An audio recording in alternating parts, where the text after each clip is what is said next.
বন্ধুরা আজ আমি দেখাবো কিভাবে তোমরা ইনস্টিম্যাটটা সেট আপ করবে। তো দেখো আমি প্রথমে প্রফেশনাল ড্যাশবোর্ডে চলে এসেছি, প্রফেশনাল ড্যাশবোর্ডে মনিটাইজেশনে চলে এলাম। তারপর দেখো এখানে ইনস্টিম্যাট যেখানে সেট আপ রয়েছে সেখানে ক্লিক করব। ক্লিক করার পর দেখো এখানে এরকম একটা জিনিস দেখাবে ক্রাইটেরিয়া, এলিজিবিলিটি ক্রাইটেরিয়া। তো দেখানোর পর গেট স্টার্টেডে চলে গেলাম। চলে যাওয়ার পর তিনটে দেখো অ্যাকাউন্ট নাম্বার রয়েছে। আমাদের যেহেতু অলরেডি ক্রিয়েট করা হয় সেই জন্য এই তিনটে অ্যাকাউন্টে শো করবে। বাট তোমরা যদি নতুন হয় তারা তোমরা দেখতে পাবে নেক্সটের নিচে অ্যাড নিউ বিজনেস ইনফো, ওখানে করলে তুমি নিউ অ্যাকাউন্ট ক্রিয়েট করতে পারবে। আমি সিলেক্ট কিন্তু করে নিয়েছি আমার নিজে যেটা অ্যাকাউন্ট, সেটা সিলেক্ট করার পর নেক্সটে যাব। নেক্সট ক্লিক করার পরে এরপর আমি আসছি হচ্ছে এন্টার বিজনেস ইনফরমেশন। তো এটা ক্লিক করার পর নেক্সটে ক্লিক করার পর এখানে দেখতে পাবে এন্টার ইনফো। এখানে নাম দেওয়া আছে, অ্যাড্রেস দেওয়া আছে, ফোন নাম্বার দেওয়ার জায়গা আছে, পিন নাম্বার দেওয়ার জায়গা আছে, ইমেল অ্যাড্রেস দেওয়া আছে, নিচে পার্মানেন্ট অ্যাকাউন্ট নাম্বার, এখানে নিজের প্যান নাম্বারটা দিয়ে দেবে। প্যান নাম্বারটা দেওয়ার পর নিচে একটা অপশান আছে যে টিক মার্ক, এই টিকটাতে তোমাকে ক্লিক করতে হবে। আমি যেহেতু অলরেডি আমার ক্রিয়েট করা আছে সেই জন্য ব্যাঙ্ক ডিটেলসগুলো দেওয়া আছে এবং নাম ফোন নাম্বার সব দেওয়া আছে। তোমরা যারা নতুন করছো তারা কিন্তু তোমাদেরকে প্রথম থেকে সমস্ত কিছু দিতে হবে। আচ্ছা, এখানে নেক্সটের করার পর দেখতে পাবে bank transfer, wire transfer, link transfer. আমি এখানে ব্যাঙ্ক ট্রান্সফারটা ক্লিক করলাম। ব্যাঙ্ক ট্রান্সফার কারণ $25 থেকে 2 থেকে 3 দিনের মধ্যে ক্রেডিট হয়ে যায়, সেই জন্য আমি ব্যাঙ্ক ট্রান্সফারটা ক্লিক করলাম। এখানে ক্লিক করার পর এখানেও তোমাকে দেখতে হবে নাম দিতে হবে, আইএফএসসি দিতে হবে, মানে পুরো ব্যাঙ্ক ডিটেলসটা আরেকবার নতুন যে ব্যাঙ্ক অ্যাকাউন্টে তুমি ইনস্টিম্যাটের পেমেন্টটা নিতে চাইছো সেই ব্যাঙ্ক ডিটেলসটা তোমাকে এখানে দিতে হবে। ঠিক আছে, তো আমি অলরেডি আগের যেটা সিলেক্ট করেছিলাম ওই ব্যাঙ্ক ডিটেলসটা আমি এখানে একটার পর একটা আমি পরপর এখানে আমি লিখে যাব। তো প্রথমে আসছে আমার হচ্ছে যে নাম, তো নাম ইন্ডিয়া আছে, তো এখানে দেশ আছে ইন্ডিয়া সিলেক্ট করে নিই। তারপরে যে আইএনআর ব্যাঙ্ক, আমাদের যেহেতু ইন্ডিয়ার আইএনআর দিলাম, এখানে দেখতে পেলাম লিগ্যাল নেম দিয়ে দিলাম। তো তোমার এবারে দেওয়া হবে লিঙ্ক পে আউট মেথডে ক্লিক করে দিতে হবে। লিঙ্ক পে আউট করার পর তোমার মোটামুটি এই পার্টটা কমপ্লিট হয়ে গেল।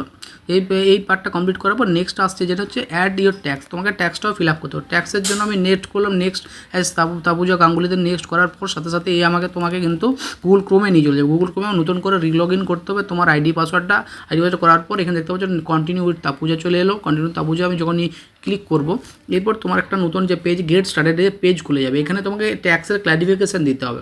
তো তোমার প্রথম একটা অলরেডি ইন্ডিভিজুয়াল দেওয়া আছে, সেকেন্ড একটা হচ্ছে যে আর ইউএস সিটিজেন অর নট, তোমাকে না লিখতে হবে, নো করতে হবে। তারপরে দেখাচ্ছে যে অ্যাক্টিং, তুমি যে এটা আইডিটা ইউজ করছো সেটা তুমি করছো, তো সেটার জন্য এটা ইয়েস করতে হবে। ওটা করার পর তোমার চলে এলো আবার নেক্সট আইডেন্টিফিকেশান মার্কসে চলে তোমাকে নাম দিতে হবে। নামটা লেখার পর তোমাকে আবার কান্ট্রি সিলেক্ট করতে হবে। কান্ট্রির জন্য আমি এখানে দেখতে পাচ্ছ উপরে চলে গেলাম, ওখান থেকে ইন্ডিয়া আমি সিলেক্ট করে নেবো। এই দেখো জি এর পরে চলে এলো HI, এদিকে ইন্ডিয়া আই চলে এসছে, ইন্ডিয়া আমি সিলেক্ট করে নিলাম। সিলেক্ট করার পর এখানে দেখতে পাবো অলরেডি আমার প্যান নাম্বারটা দেওয়া রয়েছে, যেহেতু আগে আমি ফিল আপ করেছিলাম। করার পরে নেক্সট করার পর দেখা গেলো আবার তোমাকে পার্মানেন্ট অ্যাড্রেস দিতে বলছে। এখানে আমি তোমার অলরেডি একটা অ্যাড্রেস লাইন 1 আমার অলরেডি আধার কার্ডে যে অ্যাড্রেস আছে সেটা দেওয়া আছে। অ্যাড্রেস 2 লাইনে তুমি চাইলে দিতে পারবে, না চাইলে কোনো ব্যাপার নেই, একটা অ্যাড্রেসও হয়ে যাবে। তারপর নিচে দেখো সিটি দেওয়া আছে, স্টেট দেওয়া আছে, পিন নাম্বার দেওয়া আছে, তো সেটা তুমি চাইলে দিতে পারো, না চাইলেও নাও দিতে পারো। তো আমি আরেকবার অ্যাড্রেস লাইন 2তে আমি আমার অ্যাড্রেসটা আর একটু ভালোভাবে আমি দিলাম। ভিলেজ দেবো, ভিলেজের পর আসবে আমার হচ্ছে পোস্টের পর আসবে হচ্ছে আমার পিএসের পর হচ্ছে আমার ডিস্ট্রিক্টের পর পিন নাম্বার। যদিও নিচে ডিস্ট্রিক্ট এবং পিন নাম্বারের আলাদা আলাদা করে দুটো ঘর করা আছে, তুমি চাইলেও দিতে পারো, না চাইলে নাও দিতে পারো। যদি তোমার জায়গা থাকে তাহলে তুমি অবশ্যই দেবে, না হলে না দেওয়ার কোনো ব্যাপার নেই।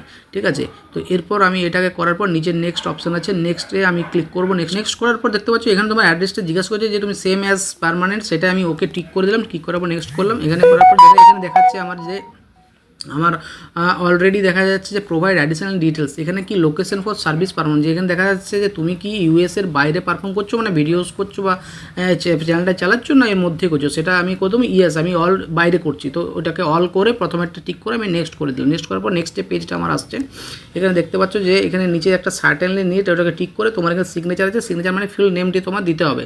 দেওয়ার পর ফির নেক্সট করবে। নেক্সট করার পর দেখতে পাচ্ছ রিভিউ ফর্ম, তোমার একটা ফর্ম ফিল আপ, যেটা এতক্ষণ ধরে ফিল আপ করে এলে পুরো ডিটেলসটা এই ফর্মের মধ্যে ট্যাক্স ফর্মের মধ্যে ফিল আপ হয়ে গেল। তো ফিল আপ করার পর দেখতে পাচ্ছ পরপর আমি তোমাকে দেখাচ্ছি যে নাম দেওয়া আছে ইন্ডিয়া। এখানে যদি কোনো রেক্টিফিকেশন করার জায়গায় তুমি এরপর রেক্টিফিকেশন করতে পারবে। তো ফর্মটা ফিল আপ হয়ে যাও, যেটা ফর্মটা ফিল আপ করলে সেটা করার পর টোটাল তোমাকে একবার দেখিয়ে দিচ্ছে যে এটা ঠিকঠাক আছে কিনা। তো ঠিকঠাক আছে থাকে তুমি একবার যা 1 2 3 4 যেগুলো ফিল আপ করেছো একবার চেক করে নেবে। যে ঠিকঠাক আছে কি আছে নেই। এরপর নিচে যে অপশানটা পাবে, নিচে দুটো অপশান আছে, একটা রিটেক মানে তুমি আরেকবার তুমি চেক করে রিভিউ করে করতে পারো। সেকেন্ড হচ্ছে ফর্ম সাবমিট।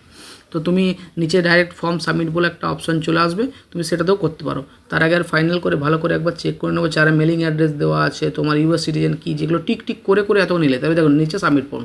তো আমি এরপর কিন্তু সাবমিট ফর্মে আমি ক্লিক করে দেবো, বা যদি কেউ চাই যে আরও মেক চেঞ্জেস করতে চাইছো সেখানে চেঞ্জ করতে পারো। তো আমি এখানে নেক্সট ক্লিক দেওয়া করার পর আমার চলে আসবে এখানে your application is being reviewed, এটা অলরেডি চলে গেছে। Thank you for submitting. এখানে দেখতে পাচ্ছি ইয়োর অ্যাপ্রুভ উইদিন 2 উইকস। তো 2 উইক্সের মধ্যে আমার চলে আসবে। তো আমি আবার তোমাদেরকে ব্যাকে একবার চলে এলাম আমার প্রোফাইলে, বলে এসে মনিটাইজেশনে এসে আমি তোমাকে এখানে দেখাবো। দেখো ইনস্টিমেট কিন্তু আর সেট আপ অপশানটা নেই, এটা কিন্তু অলরেডি চলে গেছি ইনক্লুডিং ভিডিও। দেখো already year application in review, মানে এটা 2 সপ্তাহ ওয়েট করতে হবে মিনিমাম আমাদেরকে। যদি কারো ভালো কন্টেন্ট থাকে তাহলে তাড়াতাড়ি হয়ে যাবে, যদি কিছু কন্টেন্ট আছে তাহলে কেমন লাগলো এই ভিডিওটা। আশা করি তুমি এটার মধ্যে দিয়ে তোমরা নিজেরা ইনস্টিমেলে নিজেরাই করে নিতে পারবে। তো চলো, থ্যাংক ইউ।